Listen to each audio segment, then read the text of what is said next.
From Krishna Diagnostics Limited, we have with us Mr. Rajendra Mutha, Chairman and Whole-Time Director, Ms. Pallavi Bhatevara, Managing Director, and Mr. Yash Mutha, Whole-Time Director. Representing the BRLMs, we have Mr. Bhavesh Shah, Managing Director at Equirus Capital Private Limited, Mr. Sachin Chandiwal, Managing Director at DAM Capital Advisors Limited, Mr. Hiren Rai Pancholia, Director of Capital Markets Group at JM Financial Limited, and Mr. Aditya Agarwal, Assistant Vice President at IIFL Securities Limited. We have placed all microphones on mute.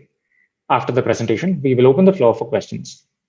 The questions can be typed in the Q&A panel available to you, and they will be read out to the management on completion of the presentation. I now invite Mr. Bhavesh Shah from Equirus Capital to initiate the proceedings. Over to you, Bhavesh. Thank you, Gaurav. Good afternoon, all. I am Bhavesh Shah, Managing Director, Investment Banking, Equirus Capital. I welcome you all on behalf of Krishna Diagnostics Limited, its management, and my fellow book running lead managers to this virtual analyst and brokers conference as a precursor to the landmark IPO of Krishna Diagnostics Limited. It's my privilege to introduce you to the management of the company, Mr. Rajendra Mutha. He is the Executive Chairman and Whole-Time Director of Krishna Diagnostics. He's a registered pharmacist and has been associated with the company since incorporation and has over a decade of experience in the field of pharmacy and diagnostics. He's currently responsible for the overall management of the company. Ms. Pallavi Bhatevara is the Managing Director of the company. She has been associated with Krishna Diagnostics since 2013 and is responsible for expansion and growth of the company, including new businesses and implementation of projects. Mr. Yash Mutha is also a whole-time director with Krishna Diagnostics, and he's a chartered accountant by profession associated with the company since 2018. He has over 12 years of experience in the field of audit and risk management. He's currently responsible for internal audit, risk management, and development of business processes. Krishna Diagnostics was incorporated in 2010, and it's now one of the fastest growing diagnostic chains in India. We believe that Krishna Diagnostics is a very disruptive and innovative diagnostics company. Its model is a very path-breaking one to achieve the company's objective of let's do good. The company provides a wide range of diagnostic services such as imaging/radiology services and pathology services. While most of the other diagnostic chains in India are concentrated in the metro and tier 1 cities, Krishna has a very differentiated model in terms of its inclusive model of healthcare delivery in tier 2 and tier 3 cities. It's because of its unique model of taking its centers to where the patients are rather than waiting for customers to come to its centers. The company now operates in private, public hospitals, medical colleges, community health centers in over 1,823 centers across 13 states in India, and primarily in non-metro cities. The company has served over 5 million patients, and as a part of its differentiated business model today, Krishna has been able to disrupt costs, benefit from its long-term contracts, have a captive customer base with very minimal customer acquisition costs, very limited rentals, and operates one of the largest teleradiology hub in India. Krishna is one of the fastest growing diagnostic chain in India with a growth of 54% in its sales from FY 2018 to FY 21. The company has also had the backing of some of the marquee private equity investors such as Somerset Indus, Kitara Capital, and Phi Capital. The company's IPO opens on August 4th, 2021 and closes on August 6th. The anchor book opens tomorrow, which is August 3rd. With the issue price band of 933 to 954, the issue size ranges between 1194.5 crores to 1213.3 crores. The primary amount being rupees 400 crores out of that. We have had an amazing demand for the anchor book from best-in-class investors, and we now look forward to your support for the IPO and also in the aftermarket for the company going forward. I would like the visionary and the execution-focused management of Krishna, that is Mr. Rajendra Mutha, Ms. Pallavi, and Mr. Yash, to provide you an overview of this very differentiated company in the diagnostic space, Krishna Diagnostics. So over to Gaurav now to take the proceedings further from here. Thank you. Thank you, Bhavesh. We also have a short corporate film which will provide more insight into the business of Krishna Diagnostics. Can we please have the video?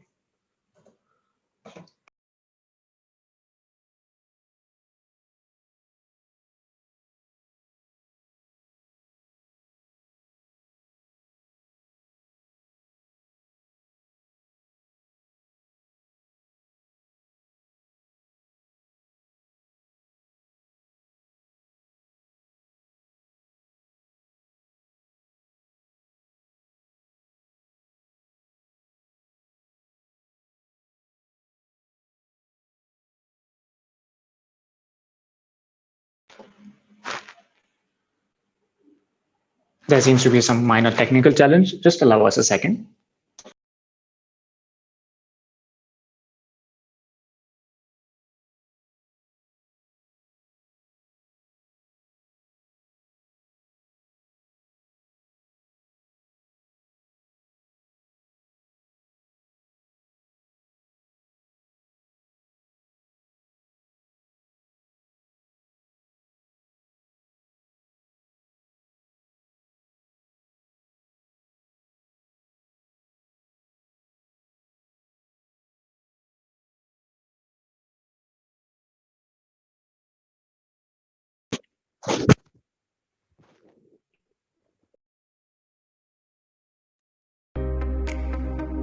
Krishna Diagnostics Limited, one of the largest differentiated diagnostic service providers with the largest presence in the public-private partnership space in India. Offering quality services at reasonable and attractive rates. A range of technology-enabled diagnostic services to public and private hospitals, medical colleges and community health centers. With a pan-India presence. One of the largest teleradiology reporting hubs in Pune. 1,823 diagnostic centers, including PPP and private partnerships. Home collection facilities, serving millions of customers. Playing a major role during the ongoing COVID-19 pandemic. Diagnostic equipment procured from leading OEMs. Proud recipients of several prestigious awards, built upon the pillar of Let's Do Good. Krishna Diagnostics Limited. For risk factors and details, refer to the red herring prospectus. Thank you.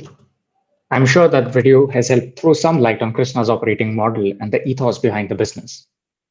I would now like to call upon Ms. Pallavi Bhatevra, the Managing Director of Krishna Diagnostics Limited, to take us through the presentation. Over to you, ma'am. Good evening, everyone. And firstly, I thank all of you to have spared your valuable time to attend today's virtual conference of Krishna Diagnostics Roadshow presentation.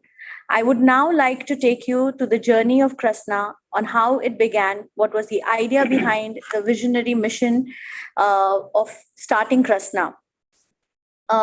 Krishna was incorporated in 2010 end and really began its operation in 2011. However, the seed of starting Krishna was sown into the minds and heart of our visionary chairman and promoter, Mr. Rajendra Mutha, way back during his earlier avatar while operating different pharmacy stores across the state.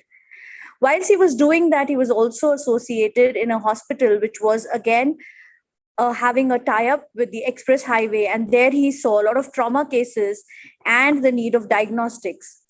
What really pinched him was the skyrocketing rates of diagnostics, and the rates were extremely unaffordable to common man, and it was not covered also in the insurance. His heart broke down when he saw a lady selling all her goods and a land to save her son's life, but still could not and bear the huge expenses of diagnostics. Here's where he felt that quality diagnostics should be brought to a market, and there is a need of quality diagnostics at extremely attractive and reasonable prices. Thus began the journey of Krishna by starting 2 private centers, We also call it that it was R&D centers for us, because here's where we learned, because we installed refurbished equipments. The space was in private hospitals. We did a lot of learning. The actual turning point in Krasna's journey has been the PPP tender, which was won by Krasna in 2012-13 for the state of Himachal Pradesh. While installing 12 CT scan centers in the most difficult terrain of Himachal Pradesh is where we learned that how these equipments should be installed, what would be the operating model, how will it work. There had been incidences like a monkey jumping on the DP. There had been incidences where, due to the most geographical terrain and because of heritage properties, these machines had to be carried on human sledges. So we always say that Himachal gave us a lot of education in terms of implementation of PPP projects. Since then, we never looked back, and we understood that the actual need of diagnostic services of these kind of high-end equipments is really needed in the rural India. Spreading our wings from Himachal Pradesh to Tamil Nadu to Jammu to other states, we got our first round of equity in 2016 from Somerset and Kitara. This definitely gave a huge boost to our wings to fly higher. We never looked back and started our expansion not only in the PPP sector, but also entering and venturing into private hospital tie-ups, private medical tie-ups, as well as entering into the teleradiology sector. The teleradiology sector allowed Krasna to spread its presence across length and breadth of the most rural and untouched locations like Assam, Manipur, Meghalaya, where a patient had to literally wait for 3 to 4 days to just get his basic X-ray report. The idea of starting the teleradiology hub was very much foreseen by our chairman, Mr. Rajendra Mutta, during the Himachal Pradesh installation days, where we realized that at these rural locations, at these places, availability of a radiologist was very difficult. Thus, India's largest teleradiology hub was established in Pune. We feel proud that we are the first ones to get an NABH accreditation for the teleradiology hub. When we were expanding and we were spreading our wings, giving our operations, we also ventured into PPP pathology, which was otherwise we were giving these services in the private hospitals and private medical colleges. The Rajasthan PPP project gave us another presence in the state, wherein super specialty tests, which were not available, or the samples were flown from one state to literally the other state, the services were now available to the citizens of Rajasthan at their doorsteps. This exactly was the idea of our chairman and the management team, that instead of getting the center, we go to the places where the need is. Thus, we got our second round of investment in 2019 from Phi Capital, and we expanded from 2 centers to 13 states under various models, including public-private partnership and private medical colleges. The fundamental principles of Krasna has been to give quality healthcare services at most attractive prices, to ensure we do not compromise on quality, to ensure we have all the needed certification and accreditations, to also ensure that we give back to the society we belong to and generating employment. Because which started with a handful of 10 to 15 people, now Krasna is a family of more than 3,000 people. Thus, from 2 to 14 states has been an amazing journey. When I say 14, I know in the DRHP it is 13 states, but 14th is the state which we added after filing the DRHP, and we won the Punjab tender. I now request our Executive Director, Mr. Yash Mutta, to take us through the remaining presentation and slides. Thank you, Pallavi. So in terms of our business model, as Pallavi has mentioned today, Krishna has emerged as a truly differentiated diagnostics company, thanks to our unique hospital partnership model, which basically focuses on captive customers from day one, limited marketing spends, no rentals, as well as long-term contracts, which gives us a long-term visibility in terms of our revenue. In an industry where most of the players have been growing just at the, they've not been able to outperform the growth rate, Krishna is the only company which has, through this unique business model, has been able to outperform the growth rate and almost achieve 48% CAGR growth over the last couple of years. The model, as we mentioned earlier, evolves in terms of having partnerships both with private hospitals as well as public hospitals through this wide range of services of radiology and pathology through the pan-Indian network of our centers. One of the uniqueness of our model is our prices. Our prices are highly attractive, disruptive, if I may call them so, where our prices are almost 40 to 80% lower than the cheapest alternative that is available in the market. And in spite of these low prices, today Krsnaa has one of the best margins in the industry. So essentially what we've done is through the model is like what Bhavesh also alluded earlier, we've taken the center, rather than waiting for the patients to come at the center, we've taken the centers where patients are already there. Before I go any further details in the company, I just want to take a step back and discuss about how, about the industry and how PPP, in our opinion, is a game changer. Next slide, please. Previous one. Previous. Yeah. Next slide. So if you see today, from an industry perspective, while the industry has been growing at about 13%, radiology particularly has been growing at a faster pace than pathology, and particularly after COVID, radiology has gained significant importance. Also, one of the things that we've seen is most of the players in the industry today have been focusing on pathology because it's in a satellite model, concentrating in urban cities and metros where they get their desired footfalls, as well as leveraging the doctor referral ecosystem. Radiology particularly and tier 2, tier 3 cities have been highly underpenetrated and underserved. An example I normally give here is the districts of Kolar and Tumkuru, which are equidistant from Bengaluru. These are erstwhile gold mines having beautiful Victorian era hospitals. But the people from this district used to travel to Bengaluru to get the CT scans done, paying high charges for travel, high charges for accommodation, and paying high charges for the CT scan in a city like Bengaluru. After Krsnaa deployed 14 CT scans and 5 MRIs through the PPP model, including places like Kolar and Tumkuru, today the patients don't need to go to Bengaluru.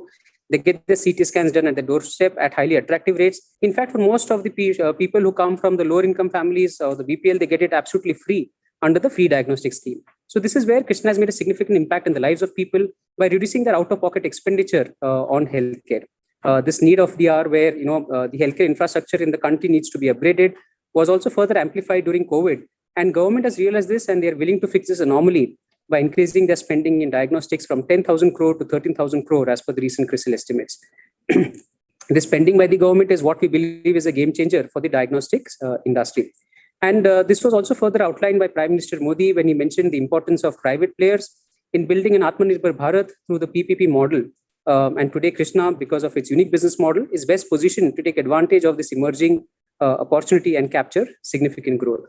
We'll now go into some further details about the company. Next slide, please.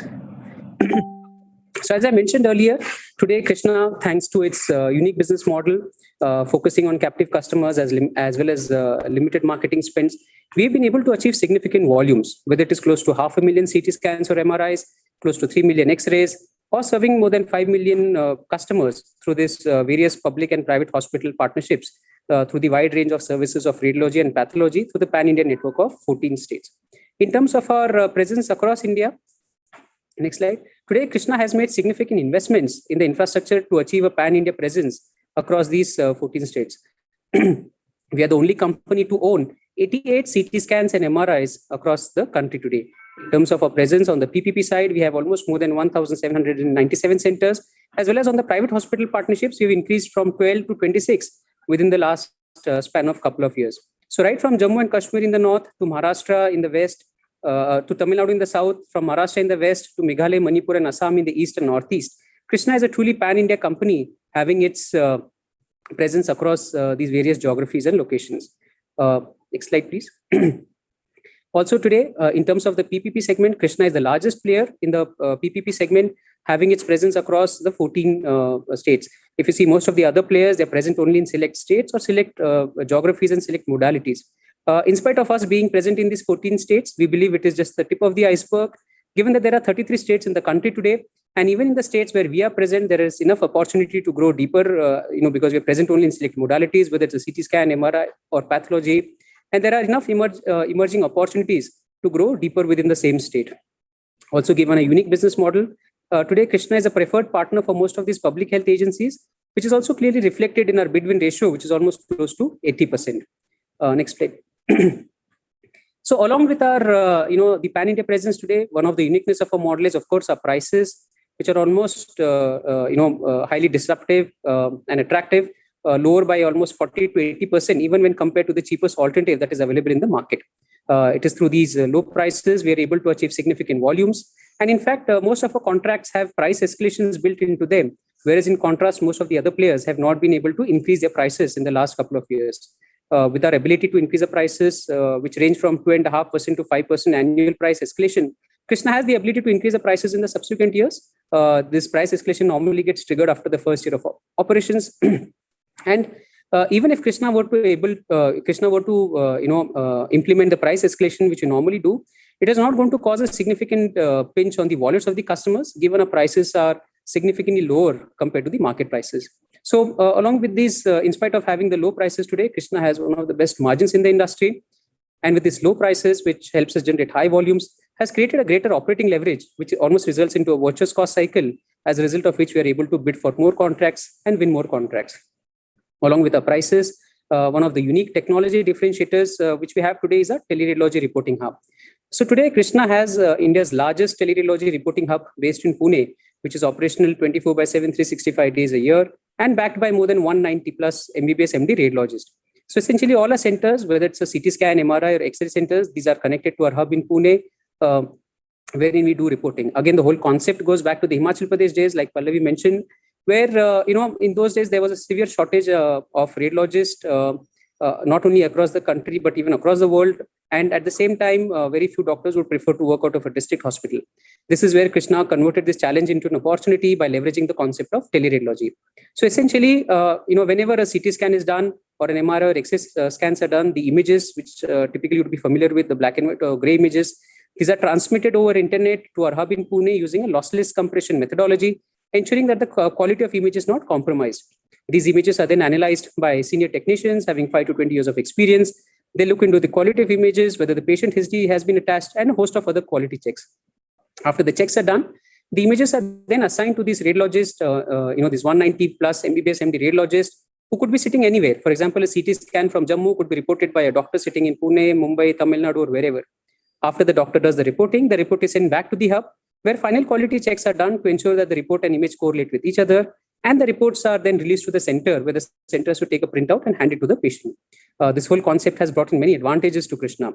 Number one, given all our centers are connected to this hub in Pune, the significant amount of clinical rich data that we are generating day on day, year on year, is fed back to the doctors and technicians community, as a result of which our quality of diagnosis has improved significantly. Today, our doctors are able to see a wide variety of cases, right from bullet injuries in certain part of the country, as well as people having distinctive disease profile because of the eating habits, as well as people coming from the coastalmost tip of southernmost south of India.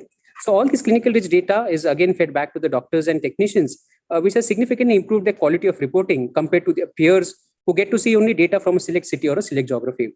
Along with the quality of reporting, today Krsnaa also uses this data to publish in various journals of science, such rare cases, which are also a benefit for the wider medical fraternity, whether it is Korean Journal of Radiology or Japanese Journal of Radiology. So we publish these white papers or posters in such international journals as well. Along with the quality, the teleradiology has also helped us reduce the time of reporting. So earlier, like Pallavi mentioned, if someone had a fracture and they had to go to a primary health center to get an X-ray done, they would get the reports probably between 3 to 7 days, because the radiologist would visit there once a week. Today, the same, after Krsnaa connected these primary health centers to the telereporting hub, the same report is being made available within 45 minutes flat. Our average turnaround time across the country is around 2 hours. Again, this is creating a significant impact in the lives of people by providing them quality diagnostics within the shortest time possible. The third and most important advantage for Krsnaa is the cost of reporting. So if you consider any standalone diagnostic center, one has to appoint a radiologist, pay them a fixed salary, irrespective of the number of scans that the doctor is able to report, essentially making it a fixed cost model. However, in our case, we have made it into a variable model where we pay each of these doctors on a per scan basis, given the significant volumes that we are able to generate, which also ensures that these doctors get good earnings when they process these high number of CT scans or MRIs. With the investments that we've made today, Krsnaa has a significant headroom to process even additional volumes that will come our way, whether it is in terms of newer future expansions, as well as adding more and more centers. Along with the teleradiology, today Krsnaa is equally focused on other technology enablers, whether it is our equipment, Krishna buys brand new equipments from top of the vendors, whether it is GE, Fujifilm, Siemens. In fact, we are one of the largest customers for Wipro-G in Asia. And given our ability to buy these equipments in bulk, today Krishna enjoys a certain advantage relationship when it comes with these vendors, where we are able to negotiate the prices of these equipments very competitively compared to someone who would just be buying one or two equipments. Also, given a large equipment base today, Krishna has a dedicated service desk with most of these equipment vendors, ensuring our equipments get the desired level of services.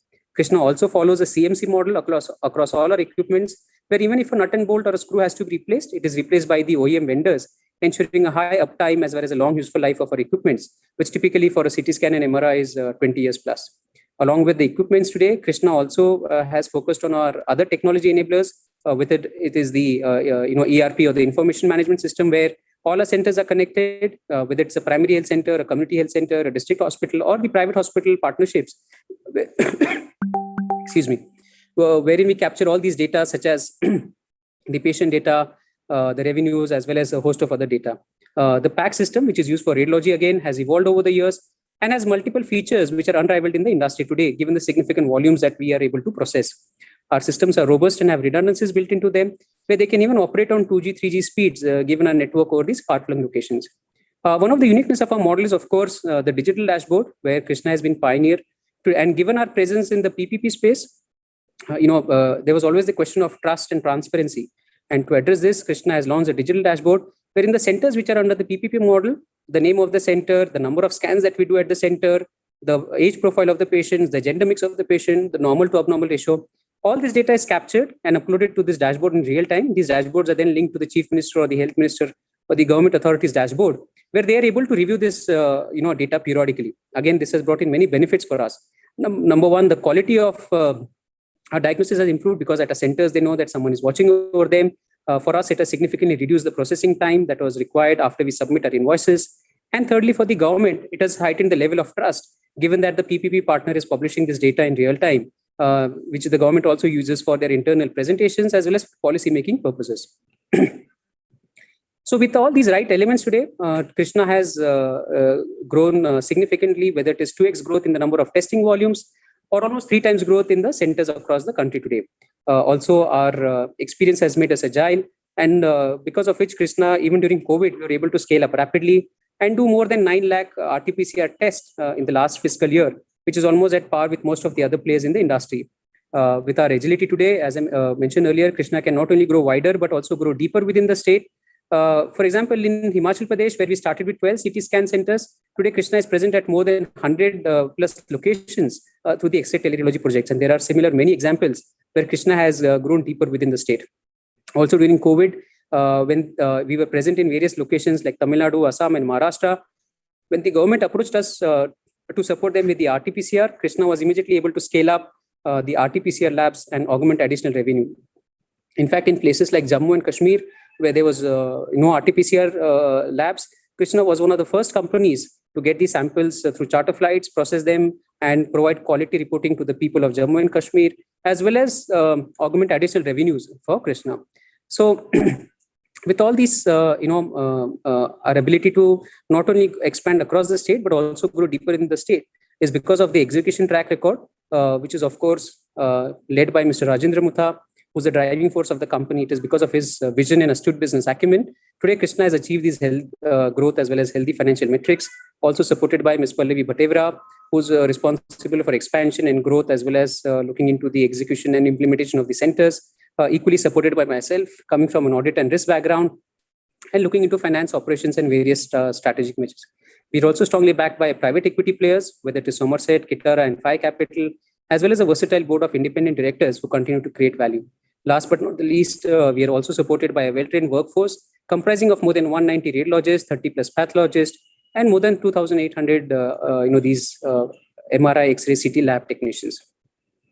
So with all these right ingredients, basically a unique differentiated model, the pan-India presence, the attractive prices, the leadership in the PPP space, the technology differentiators like the teleradiology hub, as well as other enablers, and backed by a strong execution capabilities of the management and led by a strong promoter, Krishna has achieved significant growth trajectory, whether it is in terms of revenue, where we've been growing almost at 54% CAGR over the last couple of years, as well as equally have focused in improving our EBITDA, which has also been consistently growing year on year. And in spite of us having a significant presence on the PPP side, our receivables have been well within 100 days, in fact, lower than average 90 days, with no bad debts so far. So that's about the company. We'll now move on to some new projects and strategies going forward. So in terms of new projects today, Krishna has won tenders, some of the unique tenders for the state of Punjab, where we'll be establishing 23 CT scans and 6 MRIs across all the districts of Punjab.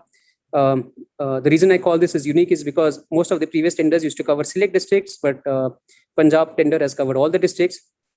Along with this, there is one more unique feature where government will be establishing an escrow account where they will be parking some funds, which Krishna can utilize for its operational requirements, again, thereby reducing our working capital requirements. Along with Punjab Radiology, Krishna has also won the tender for Punjab Pathology, wherein 30 labs and 120 collection centers have to be established across the state of Punjab.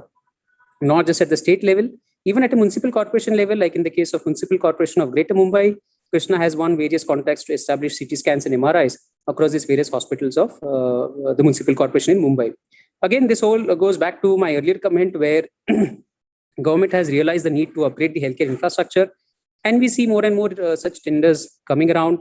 Also, if you see, there are certain measures in the tender, like the escrow account, which enables us to withdraw money for our operational requirements, as well as in case of Punjab Pathology, which is a 10 plus 2-year contract, whereas most of the previous pathology tenders used to be for 3 to 5 years.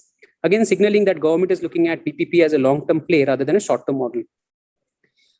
So not just only at the PPP, even on the private hospital partnerships, Krishna is focused to increase whether it is Somaiya Hospital in Mumbai, as well as an emerging trend is where many private hospitals have started approaching us to expand, expand and provide Krishna to come and establish the centers. For example, Krishna's model solves multiple pain points for them, whether it is buying these equipments at highly competitive prices, the investments that we do in the center, as well as the equipments, the quality diagnostic services we provide through this 190 plus doctors and 30 plus pathologists, and the teleradiology setup, as well as the professional level of services that we provide. It creates a significant value add for these hospitals. On top of it, when we give them a revenue share, it becomes a win-win proposition for these hospitals, and many hospitals have started approaching us. So along with our scale, both on the private hospitals as well as public hospitals, Krishna is equally looking to expand or enhance our capabilities in specialized diagnostics, whether it is molecular or the new age genomics. Along with this, we are equally looking to expand our business through certain select acquisitions, provided these acquisitions are aligned with the value and value system and ethos of the company. In a highly connected world today, Krishna is equally looking to grow our digital footprint by increasing the touch points and engagements with our customers, whether it is through an app or other similar measures like AI and ML. While we continue to focus on scale and expand our operations, Krishna is equally focused on improving our profitability, whether it is through cost rationalizations or as well as innovations in our businesses like the teleradiology hub. There are various other innovations that Krishna is working on to ensure that our operations remain efficient from a cost perspective.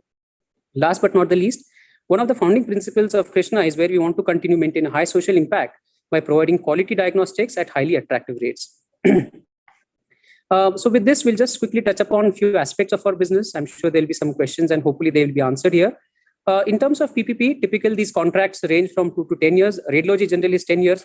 And pathology, whilst historically they've been 3 to 5 years, an emerging trend like the Punjab Pathology is where even pathology contracts will be for 10 years. Typically here, the government gives a space where Krishna goes and deploys the equipments, does the civil and interior works, deploys the human resources, and provides services to the patients who come into these centers. Again, as I mentioned earlier, most of these centers have price escalations built into them, where we have the ability to increase the prices in the subsequent years. Next slide. So, given our unique model where our prices are highly attractive and at the same time, we have a sizable presence on the PPP, our centers are no less than any quality diagnostic center. The look and feel of the center, whether it is the interiors, the ambience, the wallpaper, the tiles, the lights, everything is as good as one would expect from a quality diagnostic center. In fact, some of the images that you see here are from municipal corporation hospitals or public hospitals. The ideology was very simple. Any patient who walks into our center should have the same unique experience that they would expect out of a quality diagnostic center.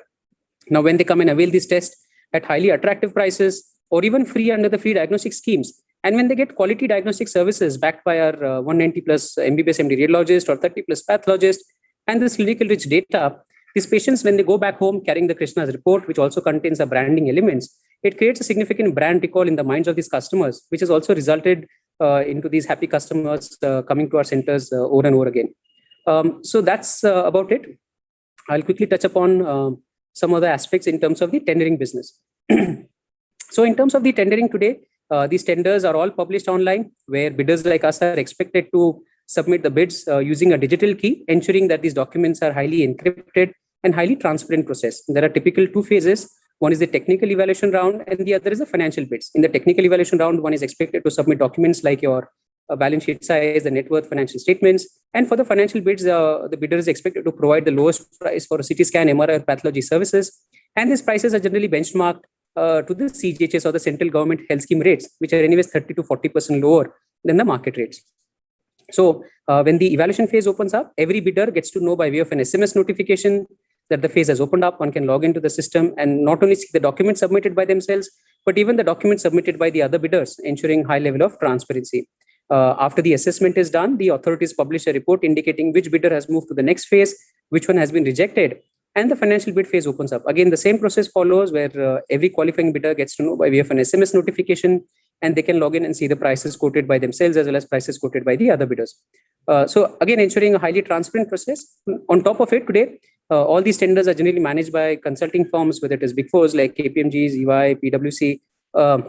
And in fact, in the Punjab radiology contract, the consulting firm had the employees who were running the entire tendering process were all from IIM Ahmedabad, which is a premier business school. Again, highly professional firms and very ruthless when it comes to timelines and documentation. With that, I'll take a pause here and hand it back to Rohan for Q&A. Gaurav, sir. Thanks, Yash. We will now open the floor for the Q&A session. We have already received some questions, so while we take those up first, I request everyone to post their respective questions in the Q&A panel. A gentle reminder to identify your name and house while sending in the questions, and we will try our best to ensure that all questions are answered. The first question, could you please throw some light on the compulsory convertible preference share related adjustments in the P&L? Sure. So please bear with my voice. I'm having slightly bad throat. So the CCPS is essentially, when we had the private equity investors coming on board, we had issued them a CCPS, and typically these, the CCPS had certain conditions, as a result of which they could not be converted into equity on a 1:1 basis. So when the company adopted India's financials, the CCPS had to be treated as liability, had to be fair valued at each balance sheet date, and the changes had to be routed to the P&L. So what you see in the financial statements in terms of the charges related to CCPS, which is purely an accounting charge and not a true reflection of the operations of the company. If you see our EBITDA margins have been consistently around 30% if you ignore the CCPS impact, as well as PAT for the year has been around 8%. Thank you. Next question. You mentioned that there are no bad debts in the PPP business. However, there are some provisions for bad debts which have been noticed in the audited accounts that are on your website. So could you please throw some light on the difference between the restated and audited part? Sure. So, as any company, we have a certain provisioning policy, which is basically we do provision for our debts, which is again in line, with the industry practice, which is also being reviewed by our auditors as well as our board. And then on that basis, we've made a provision, whilst we've had no bad debt so far, but it is just a kind of cushion or provision that we carry in our books. In the eventuality, if something happens, we have enough cushion and there is no impact on the P&L or the results of the company. Thank you. Next question. How much portion of your revenue comes from the tendering or the PPP business? So typically, if you see our tendering revenue are in the range of 65% plus on the PPP side, whereas the non-PPP or the private ranges in the 35% plus. This is the reason also, we have made significant investments in the PPP business over the last couple of years, wherein PPP has a slightly bigger share, which probably will continue for a year. But, for us, the ideal ratio would be 50-50, wherein the PPP as well as private contribute equal revenues, and which we are looking forward to maintain that kind of balance going forward. Could you please elaborate a little on the PPP model? Like, what is the revenue share? What are the expenses attributed to the to the government hospital, and how many centers you have under the PPP model? So, in terms of the model, as I mentioned, typically the government gives us space where we go and deploy the equipments, we do the civil and interior works, we deploy the human resources. Now, if you consider from a cost perspective, there are various cost synergies. Number one, we don't have to pay high rentals, which typically you would find in other standalone diagnostic centers where they have to pay high rentals. There's limited marketing spends because we have captive customers from day one. Also, there are a host of other cost synergies, whether it is electricity expenses, where government provides us. It's like a plug and play model where we don't have to invest in the transformer or the DP lines. So there are a host of cost synergies, as a result of which, even at these prices, we're able to achieve these EBITDA margins of around 30%. In terms of our network today, we have almost more than 1,800 centers across the country, out of which we have close to 88 CT scans and MRI centers, almost around 400 plus pathology centers, wherein we have 44 labs, and balance is the collection centers. And the rest is then, of course, the X-ray teleradiology centers, which is almost to the tune of 1,200 such centers. Thank you, sir. The next question. Could you please explain the ramping up that happens after the tender being awarded? So what sort of time is required to create the network and then the revenue flow? To answer that. Typically, the pre-process takes place at the time of the tender bidding itself, because there's a gap between the tender publication and the tender bidding. In that period, Krsnaa has followed a model wherein the entire team goes in, does the research, does all the technical specification requirements and everything. So we always do a backward work, wherein after we win the tender, we are able to execute it. However, depending on tender to tender, if it's an X-ray tender, it would take anywhere between 30 to 35 days to start operations. CT scan, MRI may take a little longer time. The revenue generation usually begins, the first commercial scan, what we call, begins anywhere between the 3rd month to the 6th month, depending on the modality we have to install. Thank you, ma'am. And a follow-up question to that. What is the typical duration of a contract under the PPP model? If you could just tell the audience again. Yeah, thanks. The radiology model is typically 10 years with the clause of 5 years mutual extension, which is part of the tender and part of the agreement. Pathology has been historically 3 years plus 2 years until the Punjab pathology tender, which is now 10 plus 2 years. So anywhere between 15 years to 17 years is the typical contract period. Thank you. Next question. You have emphasized on your low charges for most of your diagnostic tests. And while that is very good from a consumer point of view, and yet you've managed to reach an EBITDA level of 25% plus already. Are your margins sustainable if the test charges remain low? Sure. So, of course, the margins will remain consistent and stable, given that we've been able to operate at these low prices, number one. If you see, most of the deployments in the centers have happened over the last couple of years. Most of the centers have not yet achieved their peak revenues. So as we go along in the subsequent years, every center that we've invested will contribute to additional revenues once they start reaching their peak revenues, which will further improve our EBITDA as well as the profitability. So we believe that the EBITDA will consistently improve over the subsequent years. And at the same time, we have the ability to provide these services at these rates. The second angle to this is, as I mentioned earlier, most of our contracts have price escalations built into them, which is again an additional bonus, if I had to put it that way, in terms of the prices that we can increase in the subsequent years. Thank you. Next question. In the PPP model, what is the government's or the hospital's share typically, and how much is our share? And in how many days do we typically receive the payment from the government? So there is no revenue sharing to the government, because these models are the base of this PPP project has always been to get quality health services uninterrupted in any government hospital or setup. So there's no revenue share given to the government because the rates are already subsidized and low cost. That's the model on which PPP works. Generally, we've seen anywhere between 60 to 90 days is what the receivables we get. And hence, we don't have any bad debts in the books. Thank you. Next question. Do you agree that your company cannot be compared with any of the listed players in view of your unique PPP business model? Yes. Absolutely. So Krishna is a truly differentiated diagnostic company on multiple fronts. Number one, we have a sizable portion of radiology as well as pathology, whereas most of the other listed players have been focusing on pathology. Number two, our prices are highly attractive. Number three, we have a pan-India presence across 14 states, and also presence in most of the locations where there was limited access to quality healthcare or quality diagnostics, especially tier 2, tier 3 locations. And also which has bulk of the Indian population coming from the lower income, middle income families. So if you look at it, sum of all these points, Krishna is a truly unique and differentiated diagnostics company. And we believe we are not comparable to any of the listed peers. Thank you. Next question. What are our growth plans for the pathology business? So if you see today, not only like Punjab Pathology, there are various tenders that are coming up. The private hospital partnerships that we spoke about, that is an additional, emerging opportunity where we also see to grow on the pathology side. As well as today, if you see the network effect that we have, it has not really played fully, across our 1800 odd locations.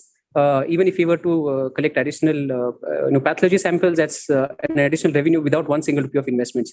So all put together, I think with the emerging opportunities in the PPP space, the emerging opportunity in the private hospital partnerships, and with our B2C model that we plan to enroll in the near future, I think we'll have a significant opportunity to encash on the pathology side as well.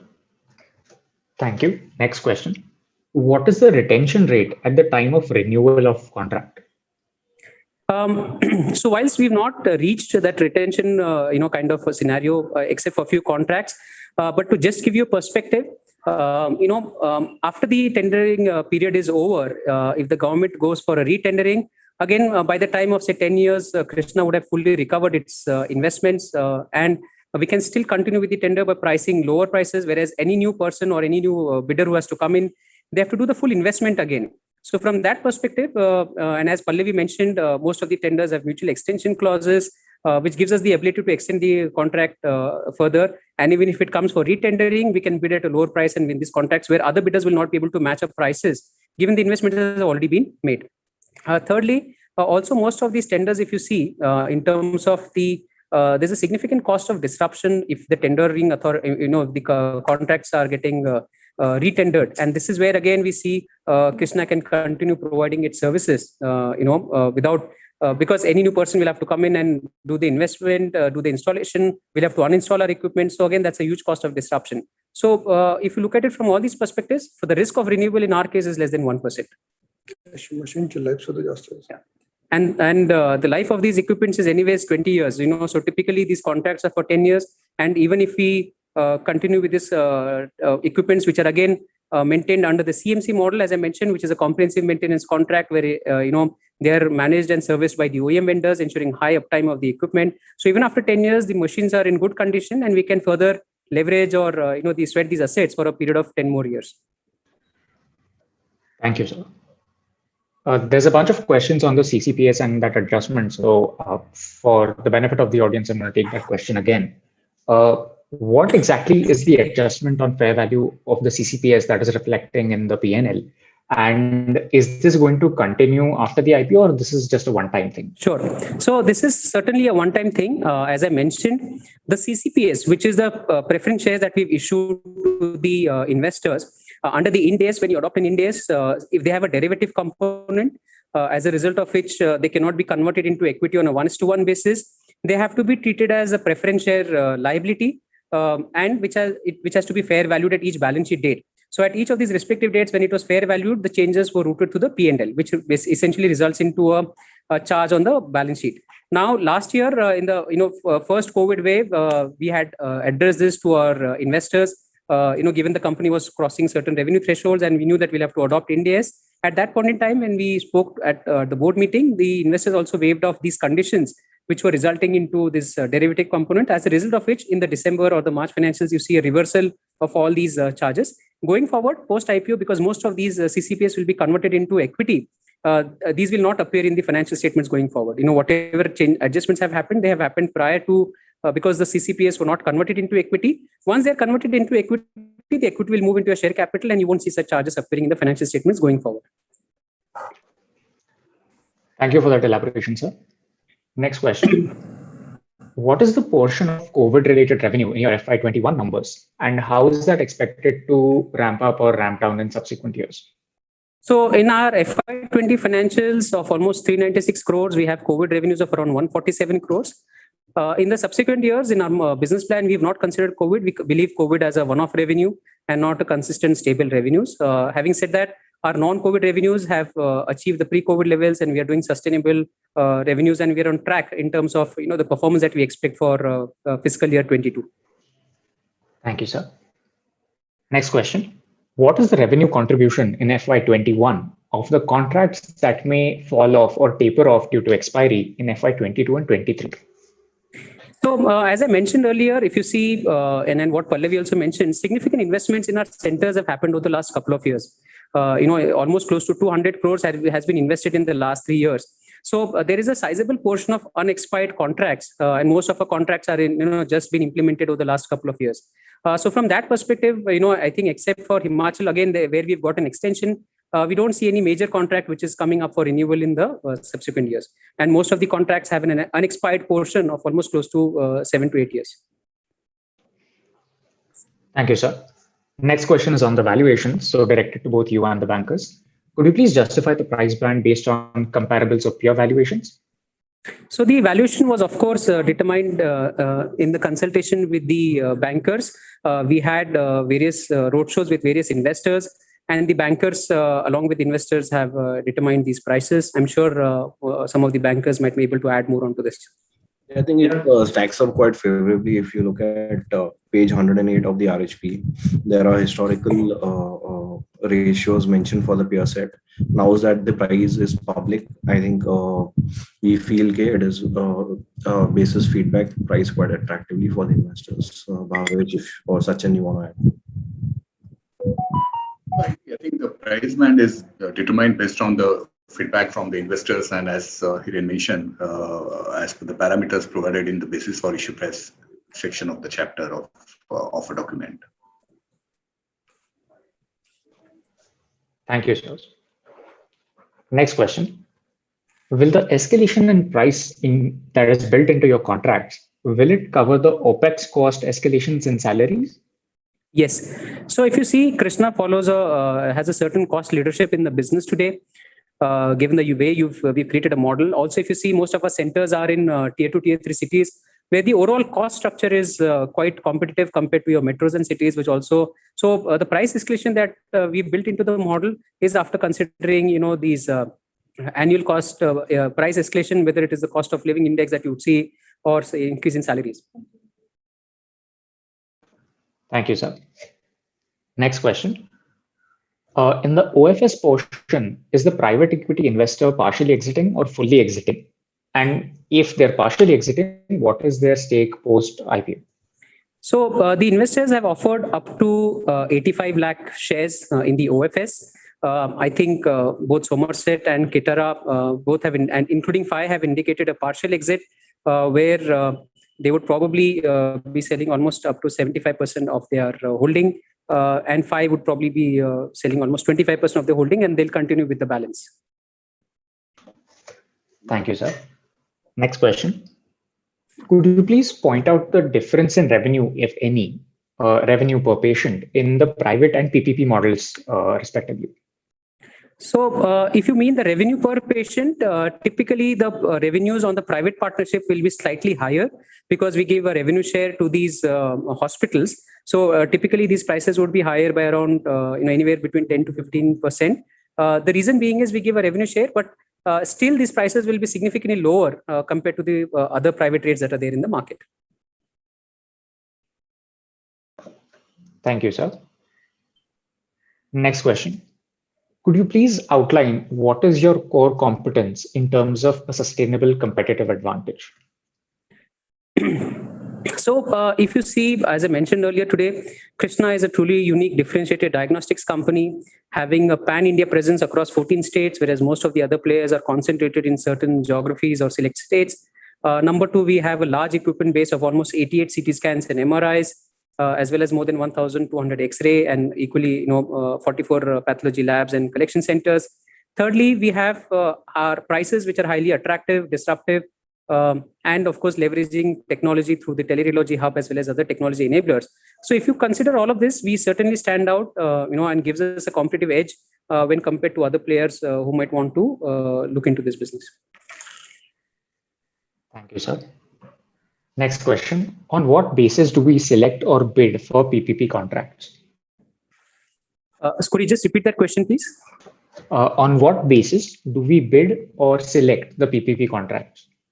So as I mentioned earlier, there is a different, the once the bid is published, there is a gap bit of almost 15 to 20 days from the publishing of the bid to the pre-bid meeting. So during these 15-20 days, Krsnaa has a team which goes to the respective state and it goes deep down into the research, visiting all the hospital locations, spending time in the hospitals, checking their books of OPD, because we get a government letter that, the tender is coming up. So if anybody wants to come and see the hospital, they are permitted. So in fact, they go into deep dives, checking if there are how many liquor dens are there, what is the crime ratio of that respective region, and availability of basic doctors in those respective hospitals when it comes to surgeons or general physicians. When all this is put together, we have a model which has been designed by the internal team. Also, when the bid document is published, this document is shared to various departments, which include our HR, which includes the legal department, which includes the finance departments. All these, again, put their own inputs. Operation department comes up with their inputs.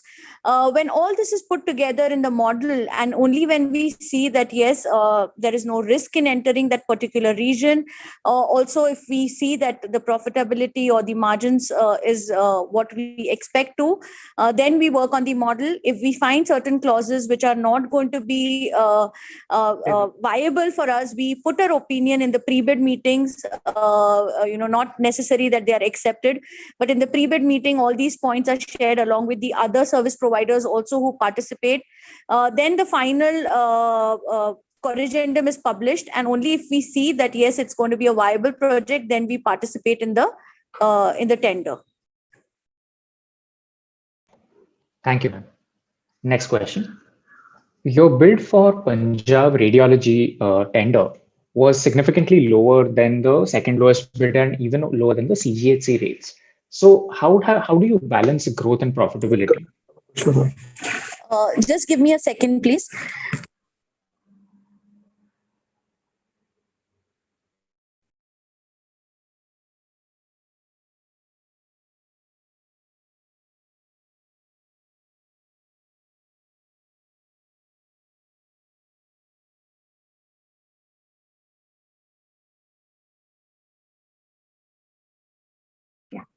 So, sorry, I was just speaking to Mr. Mutha. So the difference between the first two bids was 40. We bid at 44% and the second bidder was 36%. We've done our own calculations. Also, we have a presence in Himachal Pradesh. We have a presence in Jammu Kashmir. Also, a part of our project already touches the Punjab borders. And hence, after the research was done, after we did all the survey, after all the inputs from all the teams were taken over, we found that, yes, this could be a very good model for us. And that's how the financial bid was quoted by us. Thank you, ma'am. Next question. What is your implied market cap at the higher end of the price band post-IPO? Sorry, could you just repeat the question, please? I'll just repeat. What is your implied market cap post-issue at the higher end of the price band? I think I'll probably defer that question to the bankers. Maybe they'll be better able to answer. It's roughly at the higher band. The post-issue market cap of the company is 3,000 crores. Thank you, Bhavesh. Next question. Could you please give an indication of difference, if there is any, in the EBITDA margin for PPP and non-PPP business? So typically, there is no significant difference in the EBITDA margins between the PPP and non-PPP. Having said that, PPP has a slighter better margins because on the non-PPP we give a revenue share. But if you look at it holistically, the difference would not be very stark or very highly differentiated. It probably be few basis points. But more or less at the center level, the EBITDAs are almost equivalent for a PPP as well as for a non-PPP. Thank you. Next question. In most state government contracts, how and when is the accrual of revenues to you established and committed by the state government? So the revenues from an accounting perspective or from an accrual perspective are accounted, we have different models. Like in some cases, like municipal corporations where we collect cash directly from the patients, the revenue is recognized as soon as we collect cash following the respective accounting standards. In cases of where we submit our invoices to the government at the month end, the accounting standards allow us to, after the invoice has been, sent to the government authorities based on, again, the accounting standards, we account for these revenue. So we follow the accounting standards in terms of accrual or revenue recognition of the revenues from the government. Thank you. Next question. If the EBITDA margins are consistently around 25 to 30%, why are the PAT margins, even when adjusted for CCPS, close to 8 or 10%? One of the reasons is because, as I mentioned earlier, we've had significant investments in our business, because of which there's also a component of depreciation.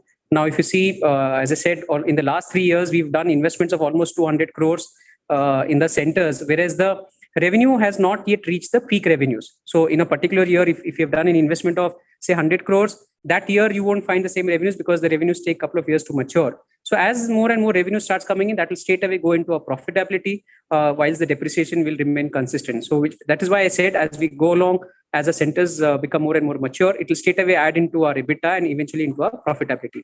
Also, one of the other costs is the interest.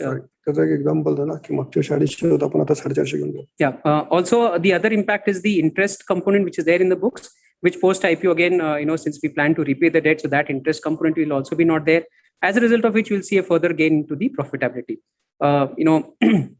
Just to give you a perspective, today in terms of the revenues, we are, as I said earlier, we are on track to achieve our revenues for the fiscal year 2022 without COVID, which will be, in terms of the plan that we've made, and we are on track to achieve it. Thank you. Next question. Is there any political risk to business because of being in the PPP model that you have observed? No, fortunately, in the history till today, like it's been a decade, we are working with various governments. We do not see any political interference. We do not see any political instability in this model. One is because, it is not something like building and handing over. It is direct connection to the patients, to the public. And it's a very sensitive matter to even the government and the political ministers or, everyone involved in the government and governance process. In fact, I would like to highlight that the processes have now become so transparent with Big Fours coming in as partners in terms of monitoring the tendering process, in terms of monitoring the day-to-day operation post-tendering processes. Technology-driven concepts have been accepted warm-heartedly by the government, which enables them also to monitor the day-to-day process. And it helps us also that, because the data is easily available real time on the dashboard, there is no scope of anything which goes wrong. We've seen a lot of government changes in our history, wherein when we won the tender, there was another government. When we started executing, there was another government, and today again there is a change in government. However, this has never impacted on our working or on how we operate. Thank you, ma'am. The next question is again on the PPP receivables, since it's a repeat question by some 5-10 people. I'll just take it for the benefit of the audience. So other players are suffering in terms of PPP receivables in other sectors or domains. So what is Krsnaa doing differently? Can you highlight a few salient points? Yeah, as I just mentioned in my last answer, that the other sectors, like maybe, infrastructure or any other sectors, they do not connect directly to the public. This is a service model wherein, the public, and there is a lot of empathy involved in this model, because any person who walks in the center and he gets his health service, it becomes like a plus point for the existing government, because it's a word of mouth, positive word of mouth from the public to the government. So definitely there is no interference in terms of operations. Second thing, in fact, what we've seen is it becomes a positive sign for the government when they come and they publicize that these kind of services are now made available to the government. Third most important part is that we've seen a very active involvement of National Health Mission with the state government, and these tenders are now floated in a joint association with the National Health Mission, wherein at most of the states, the revenue, half of the revenue or more than half, like 50 to 60% of the revenue comes to the state from the National Health Mission, and the remaining is then added by the state government. In regions like the northeastern parts, it's almost 90% from the NHM and 10% from the state government. So when there are submission of bills done, and if there is a delay in payment, the National Health Mission writes to the state government that why these payments are not made, and we follow a practice of writing and reminding the government to make us payments. And typically we see that there is no delay. If there has been a delay, that is only because of change of bureaucracy, and the new person, when he comes in, he needs a couple of days to understand the project. Other than that, we've not seen any delays, or we've not seen a rejection of payment. In fact, we believe that a government payment can be delayed but not denied. And just to add, see, today, if you see at the model, we have created a very, essentially 4 elements. The center look and feel is best in class. The equipment is best in class. The service to the patients in best in class. And also we are transparent with the authorities in terms of the number of scans that we do through the digital dashboard. When you have all these elements, there is no reason why the government will not pay us our due or the money that is due. Because if the patient is happy, the services are in line with the contract requirements. And again, we are publishing this data in real time. This becomes, very transparent process. And that is also reason why we get our receivables on time. Thank you, ma'am. Thank you, sir. I would like to just add, if you don't mind, I would also like to add is what the question what you asked in the later half was like, what different or what are we doing differently is, as we do not wish to suspend our services or stop our services, but what we follow is if the payment is delayed beyond the timeline, we follow the policy of writing to the government and giving them reminders of if we are not paid in time, we may temporarily suspend the services. We have done that at 1 or 2 places where we did not get our receivables. What we see is then it becomes a public issue though we don't wish anybody loses their position or power, but then it definitely creates an impact, because then a person, imagine a trauma has happened and the people have walked in with few accident cases to the center, and the service which was available 24 hours back is now not available or denied. It becomes a huge issue and backfires to the government. So generally they don't tend to. Also, when this gets escalated to the NHM, they then trigger this, and they then get a remark from the state government as why they have not been paid. Also, it impacts on the state's budget allocation. And overall, then when you club everything together, what we've seen is generally healthcare receivables are not delayed beyond the timelines. Thank you, ma'am. Just one question on the business model. Does the company have a franchising concept, or are the centers owned, or are they rented? Could you please elaborate? We don't have any franchisee model as of now.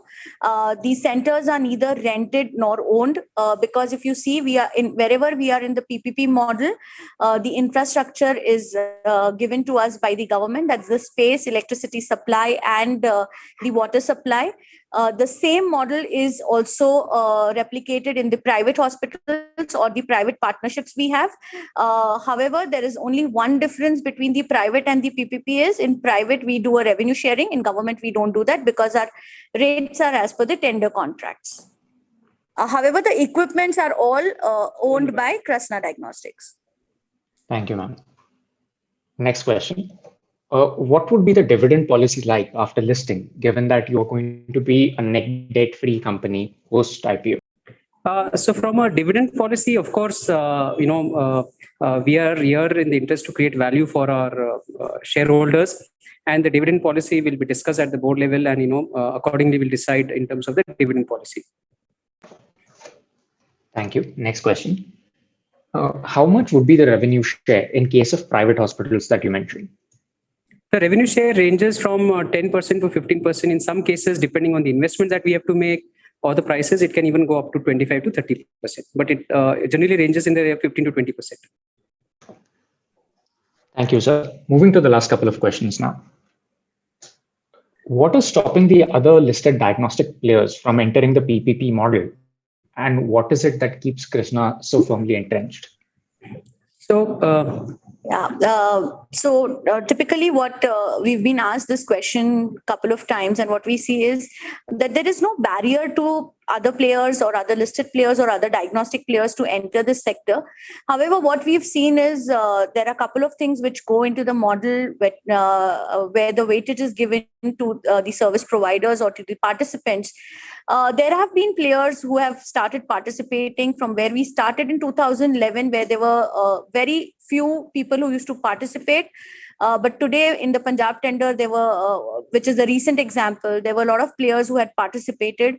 But these are regional players, so most of them do not get qualified at technical level because they participate for one or two centers or maybe one cluster, whereas Krsnaa has always participated in the entire tender, whether it is 10 centers or whether it is 20 centers. Krsnaa bids for the entire tender.